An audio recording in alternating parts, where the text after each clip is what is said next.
It's Friday here in the Northshore Drive podcast from the Pittsburgh Post-Gazette. We hope you had a good 4th of July because we're talking more things Steelers. I'm Chris Carter here with Brian Batko. We're going to talk about what should the Steelers do with the remaining salary cap space and how Omar Khan could plan to use it. All that here and more in Pirates Talk with Andrew Destin here on the Northshore Drive podcast. Let's get into it. You are now listening to the Northshore Drive podcast, a show on all things Pittsburgh sports from the writers of the Pittsburgh Post-Gazette. Hosted by Christopher Carter.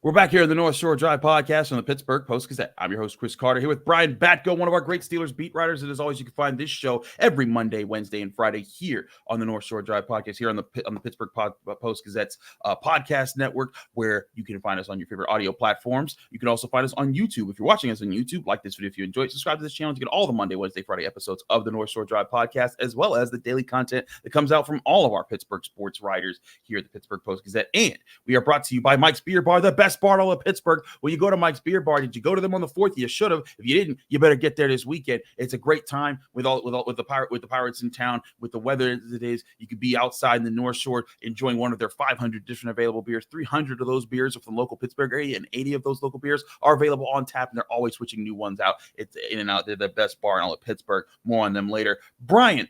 And if you're watching on YouTube, Chris, you can see that my head is nicely framed between a photo of lemons and a photo of what are apples? Those? Peaches? Apples? All I know is, did I ever tell you about the time it was the Zoom era of covering the Steelers, and former linebackers coach Jerry Olszewski, I was sitting in this very seat. Okay. And former linebackers coach Jerry Olszewski was doing an interview with us on Zoom, and he thought there were Browns helmets behind me. And he was like, what? He's like, are those Cleveland Browns helmets? And I'm like, no, sir, those are fruit. But I appreciate that you are always locked in like that as a football guy. So that's it's a very interesting take. I could see at a glance, like, I don't know how small my screen was on his screen, so I could see that looking like some helmets, but nope, those are just I guess peaches. I don't know. I'll ask my wife. She bought them. This is a lot of talk about the photos behind me for people who are listening on like Spotify or Apple Podcasts or something. Sorry, guys, there's fruit behind me. What can I say? Shout out Jerry. It's the holiday weekend, man. We're happy to bring out some content, but I want to dive into this salary cap talk because that's where Omar Khan has some wiggle room to work with right now. And I think that this is the interesting point of conversation because a lot of people are immediately going to tie this to, space to make a trade, which is what everyone has been pounding the table for in Pittsburgh. Go get Brandon Aiyuk. Go get DK Metcalf. Go get anybody. Cortland Sutton. Cortland Sutton's another big one. I think CeeDee that's the Lamb. more reasonable. Now we tripping. I was with you on Cortland Sutton, and then you try to sneak CeeDee Lamb in there. Can we talk about my framed fruit photos for the rest of the show? And now we'll just put Steelers CeeDee Lamb as the headline and YouTube title because it was mentioned, and we can spend the rest of this time talking about 4th of July cookouts or really anything else that's on your mind. We cannot do that. YouTube algorithm will kill us. Let's talk about what could happen here. There's been talk about a trade, but here's the other thing about this: that $15.9 million. It's not like if the Steelers make a trade, all of that needs to go immediately to that player. The Steelers like to keep that rough around $8 to $10 million for emergency funds during the season for if a player goes down and they need to make a trade to fill a spot because a player's done for the season. And to me, I'm not so sure that this space is all available to make some massive trade, maybe some smaller trades. But what do you think that this money is kind of sitting here for or being waited upon here, Brian? Yeah, I mean, I think there's a few different routes that you could go here. And to me, it all sort of comes down to what do the Steelers think they are? Not just this year, but the year after this, because any good GM, and I don't know if you saw the new Hard Knocks that came out this week. I watched it Tuesday night. It's the off-season edition, and it's following around the Giants, mostly their GM, Joe Shane, who is probably the most like milquetoast GM that you could possibly imagine. But it was still cool to see the behind-the-scenes look of his discussions with his execs, and he's talking to his scouts and in some instances coaches. And they're just taking you through the process, and obviously they're doing it with a broad brush rather than getting really into the nitty gritty. But yeah, I mean, it made me sort of just step back and realize, like, yeah, all these guys, whether it's him or whether it's Omar Khan in Pittsburgh or Kevin Colbert before him with the Steelers, any good GM is not just operating on a day-to-day, week-to-week, month-to-month, year-to-year basis. You're trying to also project out and keep yourself. I think the window or the time frame that Colbert usually used was like 3 years, essentially, because you want to plan ahead and make sure the organization is going to be healthy beyond the upcoming season. And that's especially true with what the Steelers' MO has been, right? I mean, no losing seasons. People always tie that in with Mike Tomlin and are so quick to forget it actually predates him. It actually all the way back to Ben Roethlisberger's rookie year when he took over, because we know they did the closest thing to them for them to bottoming out the year before that, going 6-10 to even get that pick. And since then, no losing season. So that's been an organizational sort of tenet and foundation, is just that you don't quote unquote tank. You don't just cash in a season and try to climb up the draft board. And you can very well make an argument analytically that would actually be better for them than floating around where they've been at times, especially over these last 7 or 8 years. But I say all that to say, we know the Steelers don't just want to push all their chips into the middle one year and then be left holding the bag a year from now with a roster that can't get more than 4 wins in a season realistically. So what Omar Khan could do, he could swing a big trade for that starting wide receiver that so many people are clamoring for them to do, and obviously pay that guy once they make the trade or whatever. He could, look at a current extension option. We know there are a few candidates. You all have the names on the tip of your tongue. Pat Freiermuth could be one. You could, you could upfront him some money on that deal, and potentially give yourself easy outs later on if you want to do it that way. If you feel like you've got the room, you could come to the table with Cam Hayward and say, "Hey, we've got this money lying around. We'll take care of you, Cam." Najee Harris, I think, is less likely than either of those two, but it is feasible, I guess, that you could spend some of that money on him. I just think they probably would have picked up his option if they wanted to keep working with him beyond this season. So that's the other route that they could go. It doesn't seem like they're going to get anything done with James Daniels entering the last year of his deal as their right guard. And, we know there are a couple other sort of lower tier names entering the final years of their contracts, but I don't think they're really extension candidates. And then what I would argue is not a bad move as his third option. Roll that money over. I think you can roll that money over to next season, especially because, like I said at the top, what are the Pittsburgh Steelers contending for in 2024?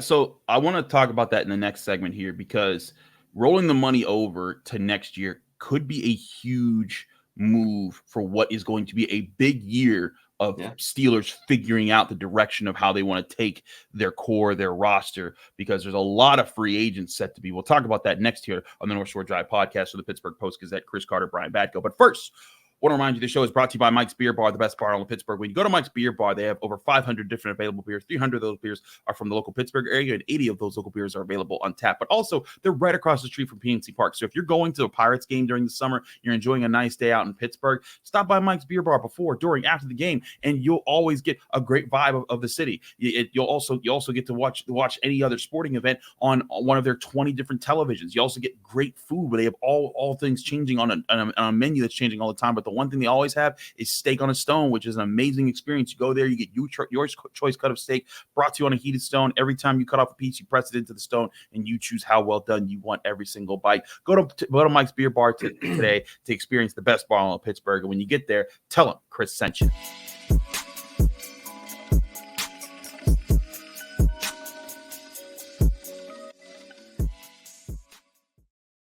Back here on the North Shore Drive podcast from the Pittsburgh Post-Gazette, Chris Carter, Brian Batko. We continue our discussion about Steelers salary cap. So let's dive into this hypothetical, Brian, that the Steelers don't make any more additions, and they'll make some minor ones. There's always, like last year, they added Quan Alexander for a very cheap deal. But let's just take $15 million flat. That's what let's say that they don't make another big moves and they take $15 million and they roll that into next year's salary cap space. Well, as it stands right now, according to overthecap.com, the Steelers have $77.2 million.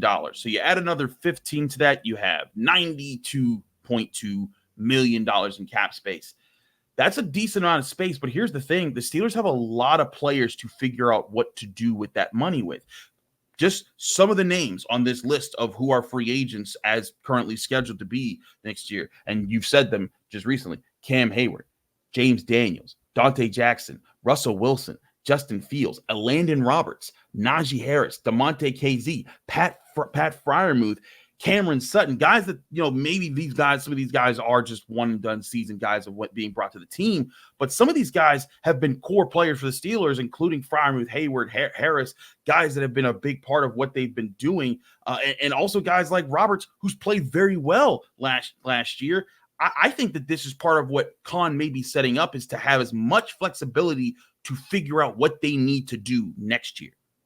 Yeah, and you also have TJ Watt entering the last year of his contract next summer. And, we know that they probably anticipate him being a one helmet guy. And, that's just what I think you would expect from somebody who's been as good and productive as he's been. But to me, the biggest point here, Chris, with rolling over the money, giving yourself some more wiggle room next year, doesn't mean the Steelers are cheap. Doesn't mean they're not spending to the cap because they're not trying to win this year, or they don't want to win this year. But this is just one way that you can do business in the NFL. And one example, and I'm not going to pretend to know everything about their front office and how they operate, but the 49ers this offseason, people have been saying, how do they have this unlimited supply of cash, it seems like? I mean, we know that they're playing hardball with Brandon Aiyuk, but they paid Christian McCaffrey. They paid their number 3 receiver, Jawan Jennings, on an extension. Like, it just seems like they've got more than they should in terms of their cap room. Obviously, having Brock Purdy helps, but also they rolled over a big chunk of change from last season, again, because having Brock Purdy helps so much as your starting quarterback, and they will, need to obviously go to the negotiating table with him at some point. But I think this could make sense for the Steelers because, again, it's very difficult to tell what they're going to be in 2024 because of the quarterback position. You don't really know what you're going to get from Russell Wilson. You can look at the stat lines and the box scores from Denver and talk yourself into him, being really good for this team, helping them win a playoff game or two. I don't know that even the most glass half full fans are expecting them to be legitimate Super Bowl contenders, but maybe Russell Wilson gives you enough that you feel like you can build on, and you'll want him for his age 36 to 37 season still as your starter. Well, you're not going to get him on this unprecedented vet minimum deal with the Broncos paying the freight. Again, obviously, you're going to have to pony up for him at that point. If it's Justin Fields who ends up taking the reins and plays well, you'll have to do the same thing, and he's even younger. And depending on how well he would play, you're going to need to open the safe a little bit at that position, as we know, as you look around the league. And the third possibility, which is a very real one, is that neither one of these guys proves to be your long-term starting quarterback or even your 2025 starting quarterback. So then what do? Do you go back to the table in the draft and try to hit on, try to right your wrongs from the Kenny Pickett pick a couple years ago, maybe with a higher selection, maybe with a better quarterback draft class at your disposal? Or do you have to go to the open market and say, all right, we're going to have to pay somebody like, one of these free agents, like the Falcons did this year with Kirk Cousins, like a team might do next year for Dak Prescott? I mean, there's just so much that's unknown. And I think having the financial wherewithal, or at least more than you'd have otherwise if you try to spend to the cap this year, could benefit this team in, like you said, Chris, what could be a crucial 2025 if you're looking around the roster and some more guys, George Pickens, someone else who be entering the last year of his deal next summer. If some more guys take a step forward, or if players like Cam Hayward and TJ Watt are possibly winding down their tenures with the Steelers. I wonder if there's a little bubble here that the Steelers might have for themselves indirectly because of Kenny Pickett being gone, because Pickens' year was going to, well, it wouldn't have been Kenny's year because he would have had a 5th-year extension, but that would have, let's go back in time when people thought that maybe Kenny Pickett could have been the guy.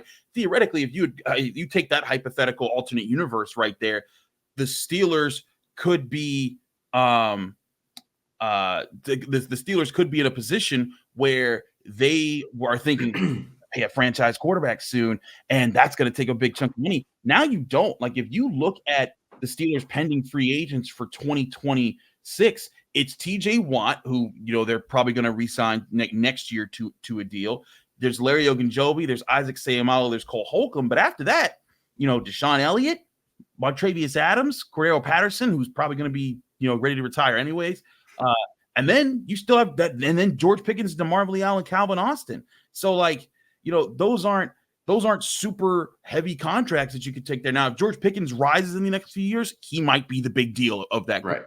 But that's more manageable, and that might be a situation where Omar Khan might look at it and like, look, the big year you got to get through free agency wise to keep the players, if things go well this upcoming season, is 2025. And then after that, you really just need to look at George Pickens. And then if the core you have is still building together, maybe you got something there. But I do think it's a unique situation and challenge that Khan faces, and really the whole front office faces, in trying to keep enough wiggle room to adjust to whatever happens this year, because there's so many new factors, especially on offense, but also be pointed in saying, like, hey, if we find out these are our core guys, we want to attack and go get those core guys and to keep them on the team and not let them go out there into the NFL. Yeah, that's well said. And once again, I mean, it's not a matter of not caring about this year or not trying to win this year, or it's not like that money goes in their pockets. Again, it gets rolled over to the following season. And I guess if you wanted to be cynical about it, you could say if you're doing that too much, then maybe you are, starting to plan for the future more than you are the present. But I don't think that would be the case here. I think it would be exactly what you outlined there, Chris, a unique situation here with Russell Wilson playing for that low of a cap hit at this stage of his career, added on to the fact that Justin Fields is an experienced backup who is still kind of in that, jury's out on him phase of his career. It makes it, I think, a little bit more of a prudent decision to sort of bank some of that and think ahead to 2025, when you should have a little bit better idea of where you are as a franchise and who's going to be throwing the ball for you as a franchise. Absolutely. He's Brian Batko. I'm Chris Carter. Brian, thanks so much for joining us here in the Northshore Drive podcast. When we come back, we talk with Andrew Destin about the Pirates and what's going on there with the ball club. That here and more on the Northshore Drive podcast.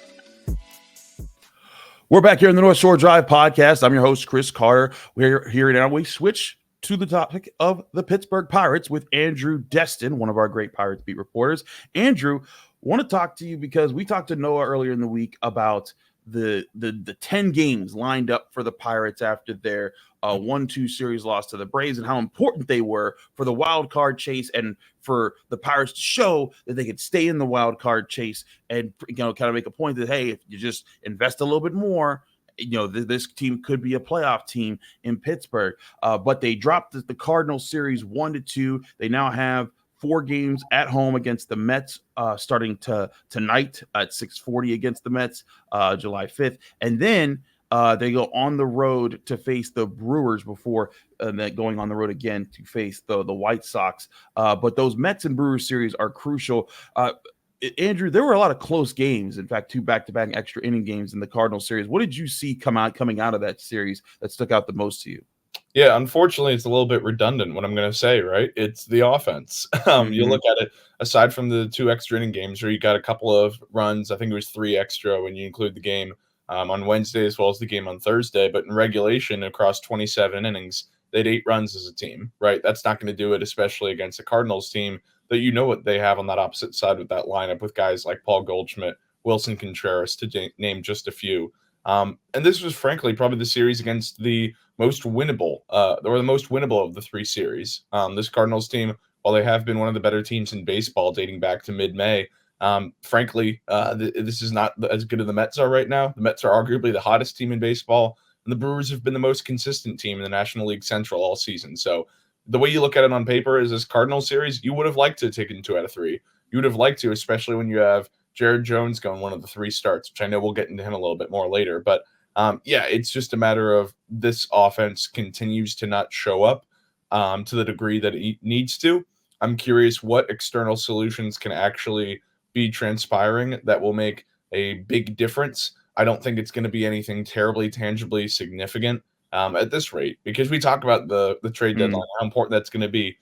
There's a piece now that I've got out in Post-Gazette.com. We're actually caught up with Jeff Pontes of Baseball America. We talked about this Pirates farm system and how it's very top heavy and it's not very deep, but to give up any pieces in it for this team, given what this team has shown you, the body of work that it's demonstrated through the first half and change, it's not good enough that it needs to be bought into this degree, to this extent that fans are kind of clamoring for. So that's all to say that this stretch was a really important one. It still is. There's still plenty of time in it, but it did not get off to the type of start that people would have hoped for if this team is truly going to compete, truly going to buy in like some would hope ahead of that trade deadline later this month.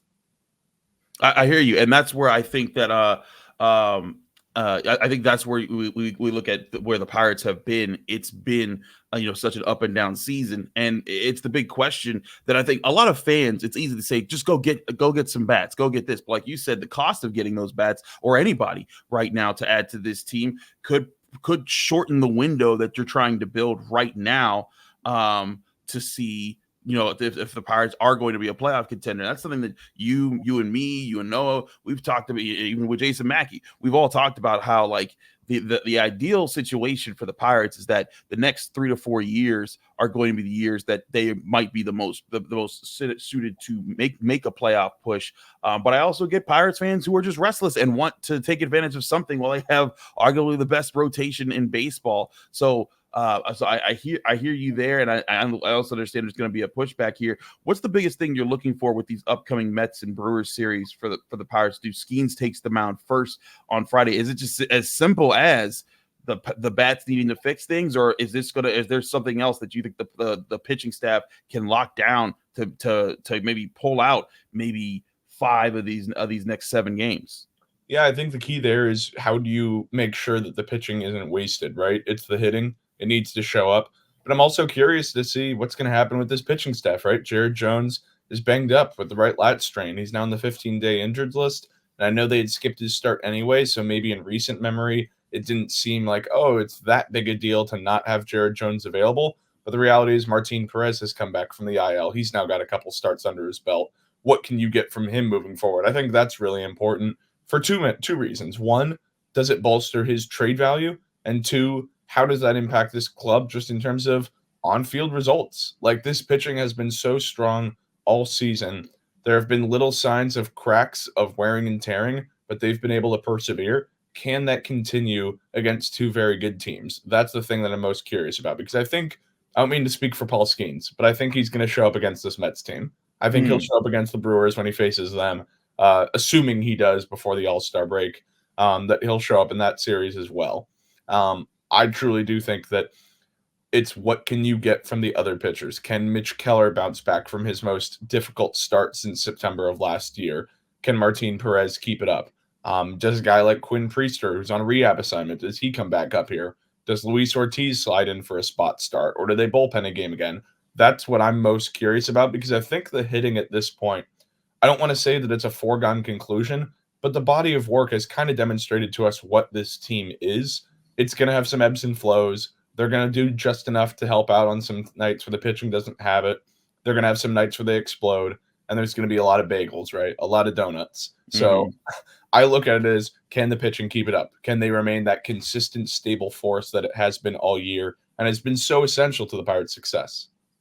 That's going to be a big question. I want to ask you another question about a move that they've made, and that's Jared Jones going on the 15-day injured list. There's a lot of people raising their eyebrows at that and being like, is he really that hurt, or is this just part of, know what I've been talking about? They need to save both his and Skeens' arms, and Skeens, they've been spacing out a little bit, but there were questions about how they do it with Jared Jones, and now all of a sudden you have a reason to keep him off the mound until after the All-Star break. Yeah, I think it's real. I'm not going to be the speculative doctor who says that it's not a real injury. However, to your point, Chris, he did say after the start that he could have kept pitching through it. He admitted that it would have been really stupid to do so. Those are his words, not mine. But, he could have kept pitching. This guy's a competitor. He's a young athlete. He certainly would have been able to bounce back. That being said, I think it would be foolish on the Pirates' sake to do anything but put this guy on the injured list because, A, you've got the ability to go into the All-Star break where you can kind of empty the tank with your rotation options, bring guys up and down from AAA, and most importantly, use your entire bullpen. Like, who's to say you can't have Luis Ortiz and Dalton Jeffries really ramp up the innings here going into the All-Star break? That's okay. And then you have the benefit of the actual All-Star break where you get a handful of days off where he can really, step away from it and benefit from just that extended time off. So the way I view this is it's almost like a longer All-Star break for Jared Jones. I'm sure he'd love to be out there competing, would like to, even if he would have a start skipped or be on the innings or pitch limit, he'd love to be out there. But I think this works to his and the Pirates' betterment, just in the sense that, okay, yes, he's a little banged up, but this is a really easy way to preserve his arm, to preserve his innings, and also just convenient timing going to the All-Star break, where he might have gotten a start skipped anyway. So I hear that. Josh Palacios is brought back up, where we saw the fiasco earlier in the week where he was going to get brought up, and then there was some talk saying, "Oh, that wasn't always going to happen," but now he is brought up with Jared Jones going down. What do you expect to see from him coming back up, and what he might be able to help with the Pirates? Yeah, he's such an intriguing guy. First off, a great clubhouse presence. You're never going to find many more positive people in your life than Joshua Palacios. So that's first and foremost, just a great energy guy. But second, an explosive bat off the bench and a guy who can play any of the three outfield spots. He's not by any means a plus defender anywhere, but he can play center field in a pinch. He can play left or right. Certainly right field a little bit more. I believe I have that right based off memory from last year. But he's also a great pinch hit bat off the bench. He was one of the National League's bests at driving in timely runs, coming off the bench in the 8th inning, smacking a ball to the opposite field. I'm a big fan of Joshua Palacios in that sense. Now, is he going to be a tangible benefit in terms of the Pirates making a postseason push? He's not that impactful bat. He's not that guy. However, he did demonstrate last year that there's some intrigue there. There's something to be excited about. So at the very least, he's going to be great for the clubhouse, and anything more than that to me is just gravy during his time with the Pirates, however long that may be. Absolutely. Andrew, thanks for joining us here in the North Shore Drive podcast. We'll see you as the Pirates continue their push right now to the All-Star break to try to stay in the wildcard playoff chase, and stay as a relevant team there, and read all about their efforts to do so at the Pittsburgh Post-Gazette, post-gazette.com. Andrew, thanks for joining us. Thanks to Brian Batko as well. We're back Monday with more here on the North Shore Drive podcast. Thank you for tuning in to another episode of the North Shore Drive podcast from the Pittsburgh Post-Gazette. If you watch this video on YouTube, please like the video and subscribe to our channel. For all the sports coverage from the Post-Gazette that we have to offer, visit post-gazette.com.